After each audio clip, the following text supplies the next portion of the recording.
솔로몬은 지금 봉헌식, 성전 봉헌식을 진행하고 있는 중입니다.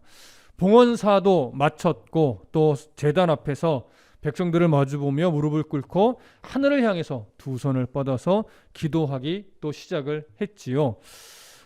솔로몬은 하나님의 그 신실하신 하나님의 언약을 신실하신 하나님의 속성, 그 속성에 근거해서 성전 건축을 다 마치고 봉헌도 했으니 이제 하나님께서 다윗에게 주셨던 그 모든 언약을 이제 이루어 주시옵소서. 남은 그 언약들, 거기에 언약의 중심에는 사실 뭐가 있었어요? 왕조의 어떤 끊임없는 지속, 이것을 간구하는 그런 마음이 많이 담겨 있었지요. 그렇게 하나님 앞에 기도하는 그 내용들이 지금 아직 기도가 진행 중에 있습니다. 앞으로도 몇 주는 더 솔로몬의 기도를 보게 될 텐데, 자, 오늘은 그렇게 이어지는 솔로몬의 기도 중에 또 한 대목, 중요한 부분을 살펴볼 것입니다. 솔로몬의 이 기도 중에 이제 오늘은 하나님의 광대하심을 찬양하면서 기도가 이어지는데, 먼저 27절 함께 봅니다. 시작. 하나님이 참으로 땅에 거하시리이까 하늘과 하늘들의 하늘이라도 주를 용납하지 못하겠거든 하물며 내가 건축한 이 성전이오리까. 자, 이 성전을 건축한 이후 이스라엘 백성들에게 있어서 성전에 대해서 가장 오해하기 쉬운 부분이 뭐냐면 이 성전 자체를 말 그대로 하나님이 거하시는 집으로만 이해하려는 것입니다. 그러니까 그렇게 오해될 가능성이 충분히 있지요.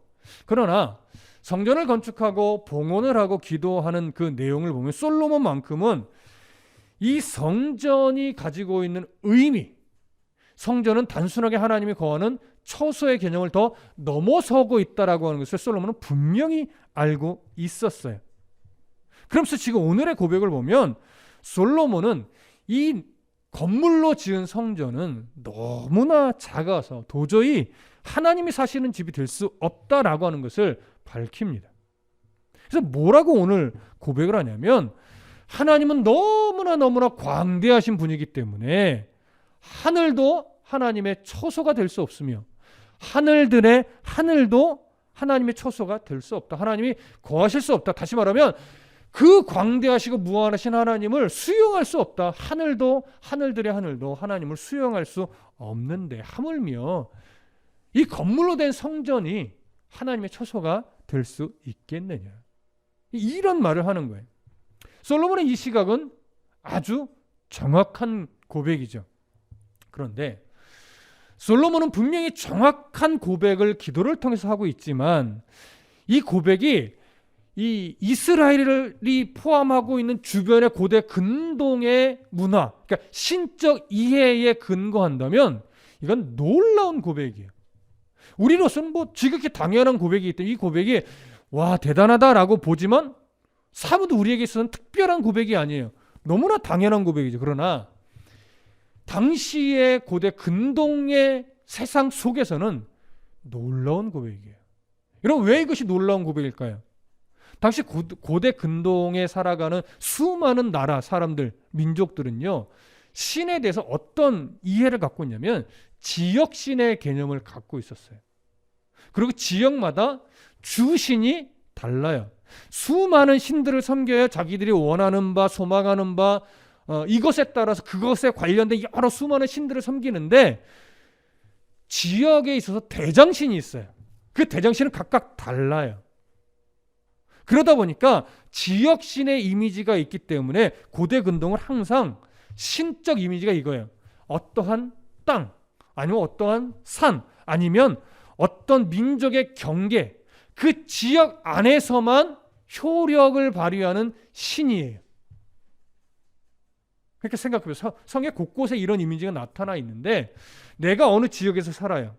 그 지역에서 내가 주로 믿던 신이 있잖아요. 주신. 여러 신을 섬기지만 그 중에 대표가 되는 신이 있단 말이에요. 그 신을 섬기며 살다가 지역을 옮겨. 지역이 경계선을 넘어선 다른 지역, 그러니까 거의 민족적 이동을 하게 된다면 그 사람은 다른 지역으로 옮긴 다음에 가장 먼저 해야 되는 일이 뭘까요? 그 사람들과 섞여 살기 위해서도 그 사람들, 그 지역의 사람들이 섬기는 주신 앞에 먼저 제사를 드리며 나도 이 지역의 이 주신을 섬기겠습니다라고 고백하지 않으면 그 지역 사회 공동체 안에 섞여 살 수가 없어요.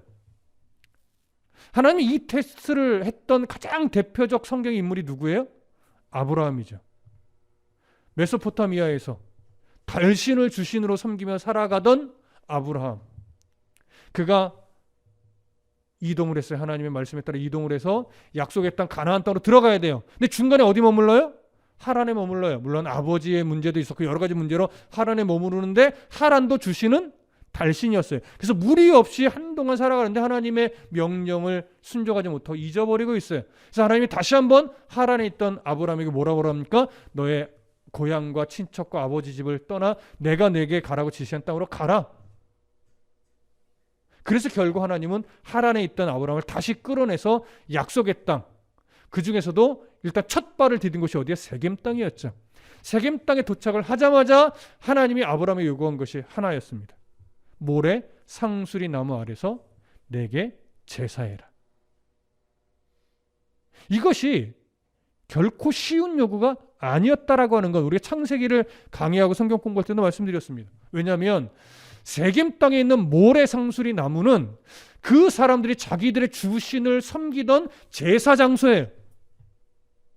그러면 세겜 사람들이 주목해서 보죠. 낯선 자가 왔는데 그 사람이 그곳에서 누구에게 제사하나 유심히 보고 있어요. 만약에 자기들의 주신에게 제사를 드리며 저 사람 우리 문화 속에서 살아가기를 원하는 사람이라 이렇게 말하고서 환대하고 도와줬을 거예요. 그런데 그 주신을 섬기지 않고 누구를 섬겨요? 그들도 잘 모르는 하나님께 제사를 드려요. 제사 방식도 달랐을 거예요. 모습도 달랐을 거예요. 그걸 뻔히 지켜보고 있는 그들의 눈앞에서 아브라함은 믿음의 결단을 내리고 내가 세겜 사람들의 신을 섬기는 것이 아니라 나는 여호와라고 하는 하나님을 섬긴다. 이 선언을 그들 앞에서 한 거예요. 그러니 그들이 환대를 해요? 안 하죠. 그래서 배척하고 왕따시키고 때로는 공격하고 이렇게 정착을 못하고 아브라함은 밀려 가게 됐던 겁니다.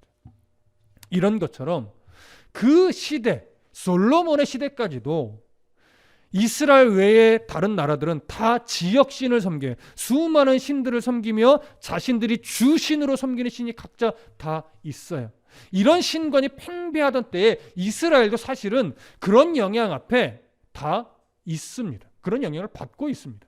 하나님을 섬긴다 하면서도 우상에게 자꾸 시선을 뺏기는 이유는 바로 그런 영향을 끊임없이 받아왔기 때문이에요. 그런데 솔로몬이 지금 성전을 짓고 나서 하나님에 대한 이해가 정확했고 하나님에 대한 분명한 고백, 그것을 지금 하고 있는 거예요.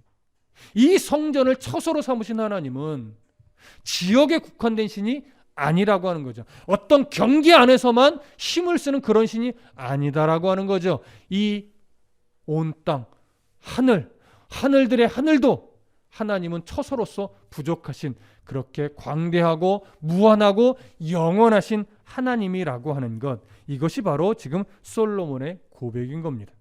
자, 그래서 솔로몬이 그 고백을 담아 이렇게 말하죠. 자, 몇 절을 보시냐면 읽으신 27절에 이제 중간에 보세요. 참으로 땅에 거하시리이까. 이 고백을 좀 살펴볼게요. 이 땅에 거하시리이까, 이 말은요, 병행구절인 역대하 6장 18절을 보면 이렇게 됐어요. 하나님이 참으로 사람과 함께 땅에 거하시리이까. 그러니까 왜 사람과 함께라는 말을 역대기에서는 붙이고 있냐면, 이 땅이라고 하는 이 곳을 어떻게 보는 거냐면 죄인된 사람, 그리고 유한한 사람, 이런 사람들이 거하는 곳으로 묘사를 하는 거예요. 그렇게 죄가 가득하고 유한한 자들이 사는 이 땅에 하나님은 거하실 수 있는 분이 아니다. 왜냐하면 우리 하나님은 거룩하신 분이고 죄와 상관없으신 분이고 무한하신 분이기 때문에 어찌 죄 많은 사람들과 이 땅에 함께 살아갈 수 있겠느냐, 그 이야기를 하는 거죠. 근데 두 번째 또 무슨 표현을 합니까? 하늘과 하늘들의 하늘이라도 주를 용납하지 못하겠거든. 여러분, 하늘, 그리고 하늘들의 하늘, 어떤 의미겠습니까? 유대인들은 하늘에 대한 이해를 이렇게 갖고 있었죠. 하늘은 3층 천으로 되어 있다. 그래서 하늘들의 하늘이라고 하는 건 최상급의 하늘을 의미하는 어떤 관용적인 표현으로 많이 사용되어졌어요. 왜 이런 표현이 나왔다고요? 그들은 하늘을 3층 천으로, 3개층으로 이해를 하고 있었기 때문에 그래요. 물론 그들의 이해가 과학적으로 옳은 것은 아니죠. 그 당시 가지고 있는 과학적 지식의 한계 때문에 나온 이해이긴 하지만 그들은 3층 천, 하늘을 3단계로 이해를 했습니다. 첫 번째, 제 말하는 첫 번째 단계의 하늘은 우리가 이해하는 대기권으로서의 하늘이에요. 사람들이 호흡하는 공기가 있고 새가 날아다니고 구름이 있고 비도 내리고 우레도 치는, 이슬이 내려오는 이런 공간으로서의 하늘을 첫 번째 하늘로 이해를 합니다. 그리고 그 하늘 위에는 어떤 하늘이 있을까요? 우주적 공간으로서의 하늘이 있습니다. 별들이 떠 있고 달이 있고 그런 우주 공간으로서의 하늘을 두 번째 하늘로 이해를 해요. 그다음 세 번째 하늘은 바로 하나님과 천사들의 거처가 되는 하늘로 이해를 합니다. 자, 이런 이해가 분명 옳은 이해는 아니죠. 하지만 우리가 이 유대인들이 하늘을 이해하는 유대인들의 이해 속에서 우리가 발견해야 되는 것은 무엇이냐? 아, 그래? 하늘이 진짜 3층 천이야? 이렇게 이해해야 되는 것이 아니라 하나님은 정말 무한하신 분이구나. 하나님은 정말 능력에 한계가 없으시는 분이구나. 하나님은 정말 사랑에도 한계가 없으신 분이구나. 하나님은 공간, 경계 이런 것에 제약받으시는 분이 아니라 어느 곳이나 계시는 편재하시는 분이구나. 이런 하나님으로 우리가 이 표현을 이해하시면 됩니다.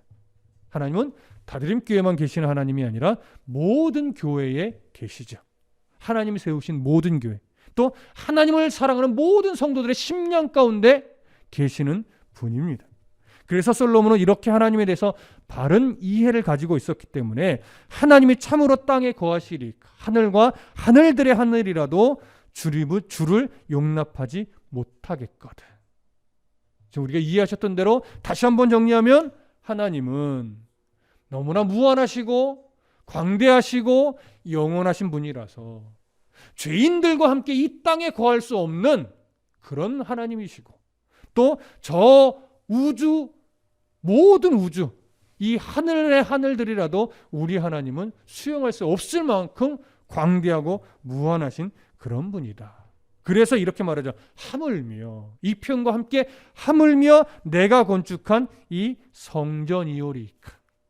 그런 하나님이 어찌 이 조그만 건물로 지어진 성전에 거할 수 있단 말입니까? 말도 안 되는 것 나도 압니다. 이런 의미가 되겠죠.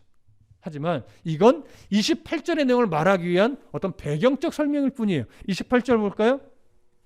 함께 봅니다. 28절 시작. 그러나 내 하나님 여호와여, 주의 종의 기도와 간구를 돌아보시며 이 종이 오늘 주 앞에서 부르짖음과 비는 기도를 들으시옵소서. 자, 이 말을 하고 싶은 거예요.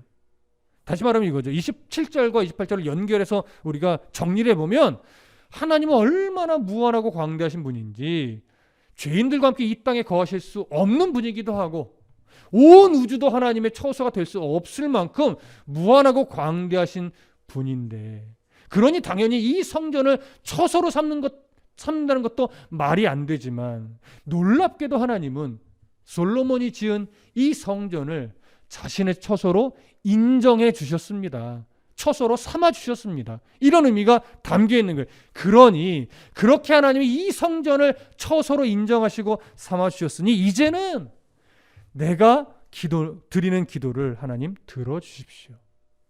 이런 의미가 되는 거예요. 자, 그러면 그가 드리는 기도의 내용이 뭘까요? 29절, 30절 봅니다. 29절, 30절 시작. 주께서 전에 말씀하시기를 내 이름이 거기 있으리라 하신 곳 이 성전을 향하여 주의 눈이 주야로 보시오며 주의 종이 이곳을 향하여 비는 기도를 들으시옵소서. 주의 종과 주의 백성 이스라엘이 이곳을 향하여 기도할 때에 주는 그 간구함을 들으시되 주께서 계신 곳 하늘에서 들으시고 들으시사 사하여 주옵소서. 자, 주께서 전에 말씀하시기를 내 이름이 거기 있으리라 하신 곳, 이곳 성전, 이렇게 이야기를 하죠. 사실 성경에 내 이름이 거기 있으리라 라고 정확하게 표현된 곳은 없는데 하나님이 자신의 이름과 성전을 연결시켜 놓은 구절은 있어요. 두 군데만 좀 찾아볼게요. 신명기 12장 5절을 한번 찾아봅니다. 찾으실 수 있는 분들은 신명기 12장 5절.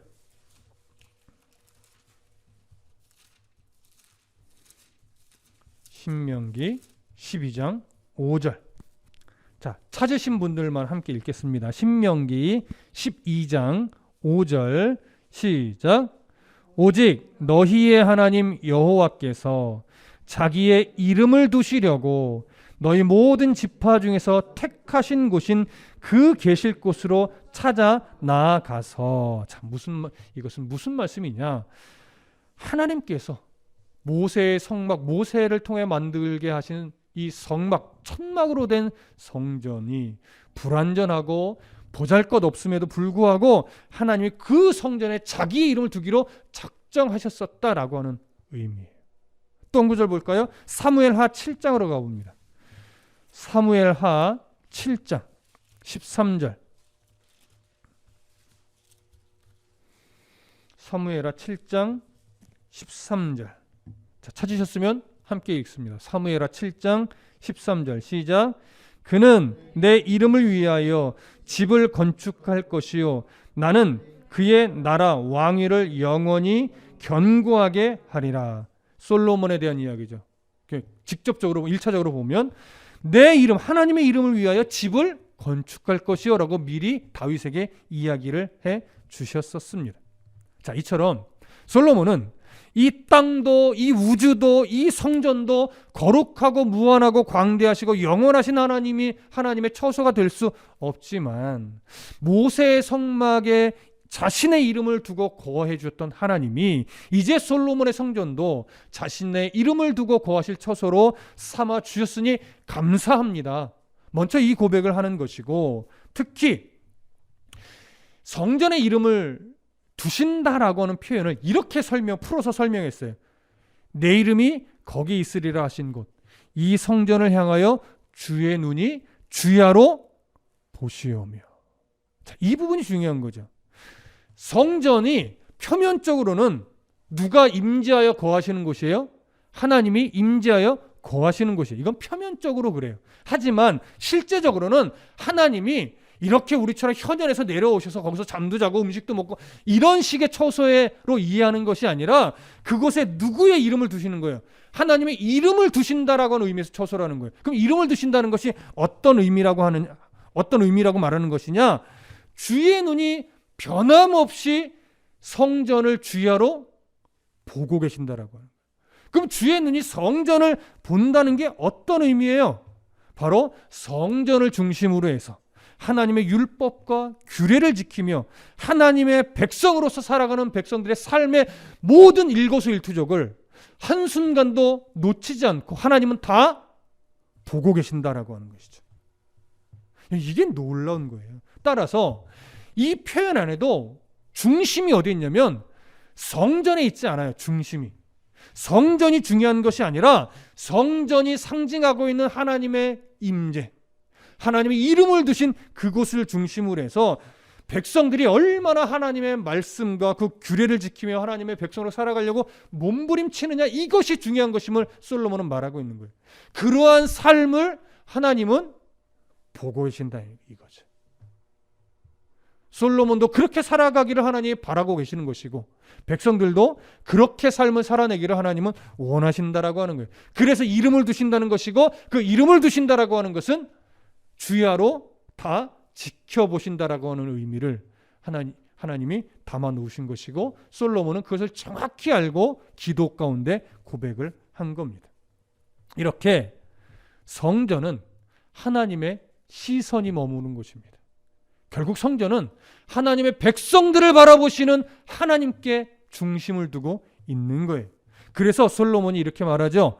주의 종이 이곳을 향하여 비는 기도를 들으시옵소서.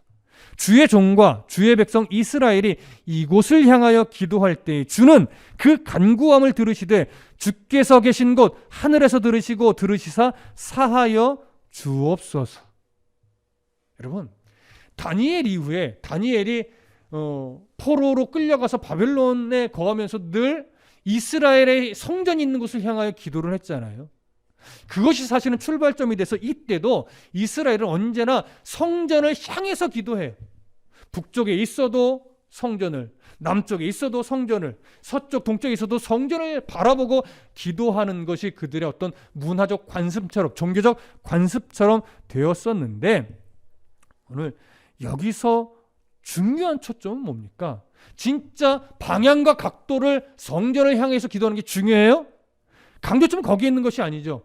정말 성전을 허락하신 하나님의 마음을 진심으로 깨닫고 그 하나님이 원하시는 대로 하나님의 백성답게 하나님 말씀과 율법과 규례대로 살아가려고 얼마나 힘쓰느냐. 하나님 그 중심을 날마다 시시때때마다 지켜보신다라고 하는 것이고, 그러한 중심으로 하나님께 기도하면 하나님이 그 기도를 들으신다는 거예요? 듣지 않으신다는 거예요? 들으신다는 거예요. 한순간도, 한 기도도 빼놓지 않고 하나님은 다 듣고 계신다라고 하는 것이죠. 자, 이 의미가 왜 중요하느냐? 잘 들으세요. 우리는 종종 인생을 살아가다가 하나님 앞에 늘 기도하려고 몸부림치다가 이렇게 하나님께 말할 수 있어요. 말하는 때가 있어요. 하나님, 제 기도를 듣기는 들으시는 거예요? 라고 하나님께 물을 때가 종종 있어요. 이 기도가 얼마나 무례한 기도인 줄 알면서도 우리는 상황 때문에, 나의 답답함 때문에, 응답하시지 않는 것 같은 하나님의 그 침묵 때문에 우리가 하나님 정말 내 기도를 듣기는 들으시는 거예요? 내 삶을 지켜보시는 거 맞아요? 이런 식의 어떤 항변하듯 하나님 앞에 말할 때가 종종 있습니다. 그러나 오늘 솔로몬의 이 너무나 놀라운 기도의 내용을 잘 보다 보면 기도라고 하는 것이 갖고 있는 문제는 하나님에게 있는 것이 아니다라고 하는 거죠. 하나님은 정말 솔로몬의 시대뿐만이 아니라 지금까지도 자신의 백성들의 삶의 일거수일투족, 자신의 백성들이 부르짖는 외침, 자신의 백성들이 침묵 가운데 신음하는 그 소리까지도 하나님은 다 지켜보고 계시고 그 신음 하나까지도 놓치는 적이 없으시다라고 하는 거예요. 그럼 문제는 하나님에게 있어요? 내게 있어요? 성경은 기도에 있어서 문제는 하나님 편에 있는 것이 아니라 내게 있다라고 하는 거죠. 우리가 얼마나 하나님이 받으실 만한 기도를 드리고 있는가?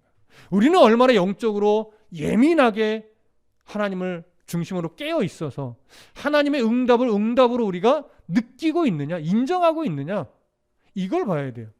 그러니까 종종 우리는 하나님의 거절을 응답으로 인정 안 하죠. 그리고 하나님의 기다려라고 하는 사인도 인정 안 하죠. 우리가 원하는 기도 응답은 뭐예요? 내가 기도한 대로, 내가 원하는 때에, 내가 원하는 방법으로 들어주시는 것만 응답이라고 여기기 때문에 너무나 많은 순간 하나님은 응답 안 하신다라고 우리는 여겨버려요. 너무나 많은 순간 우리는 하나님 이게 응답이에요 라고 하나님께 반문하는 경우도 많이 있단 말이죠.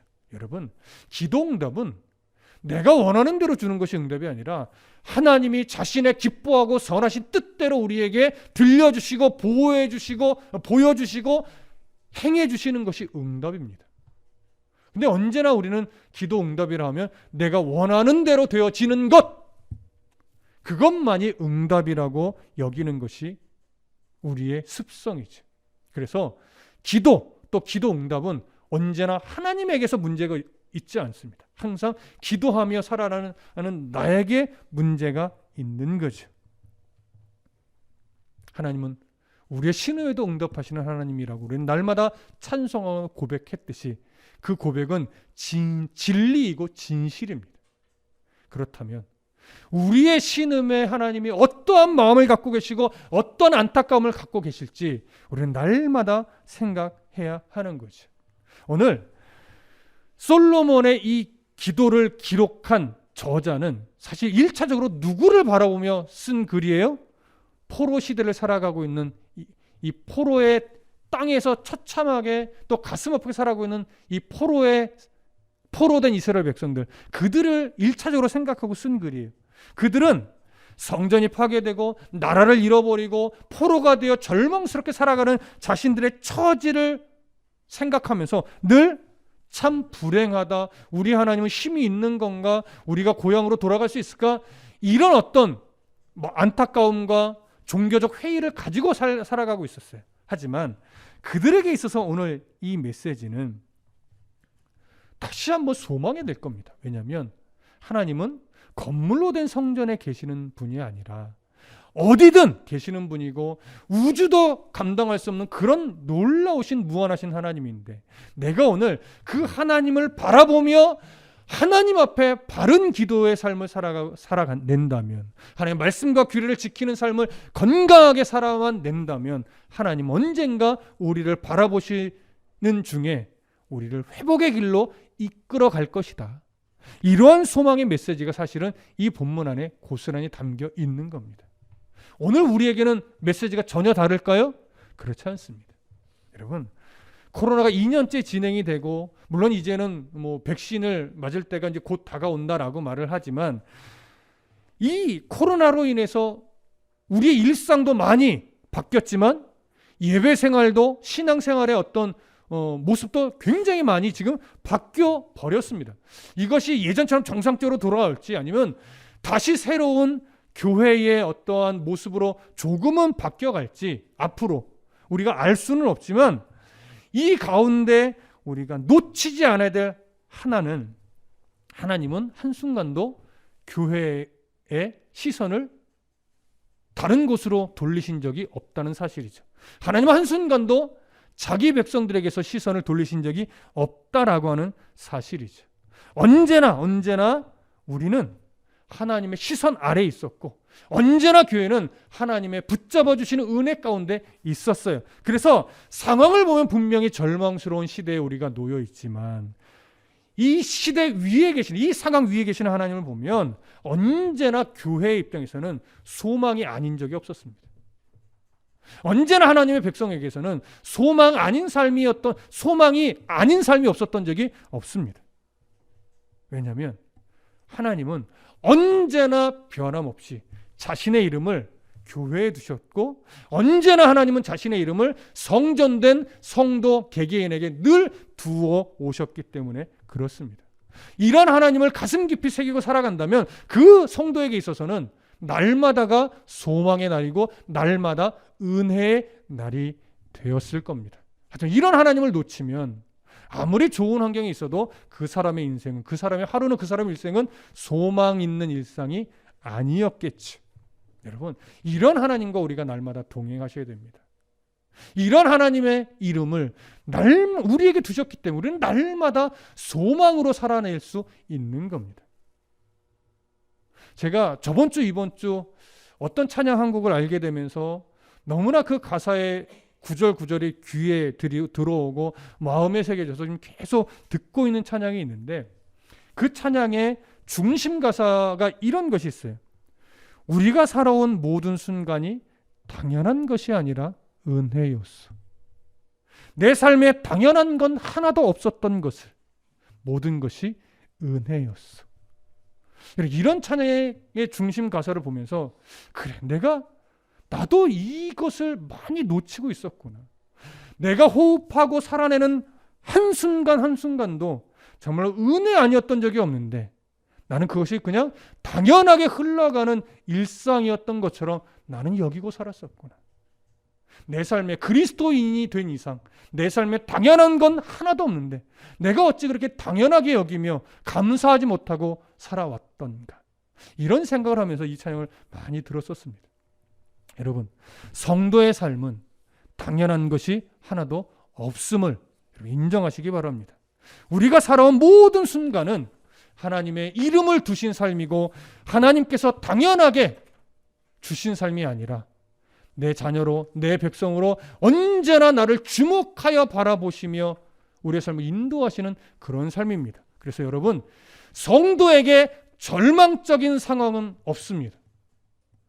모든 성도는 어떤 순간에 놓여 있다 할지라도 그 삶을 인도하시는 하나님만 볼 수 있다면 매 순간이 소망 있는 삶이요, 매 순간이 은혜의 삶이요, 매 순간이 감사의 삶이 될 것입니다. 왜냐하면 하나님의 이름이 우리의 심령 가운데 있기 때문에.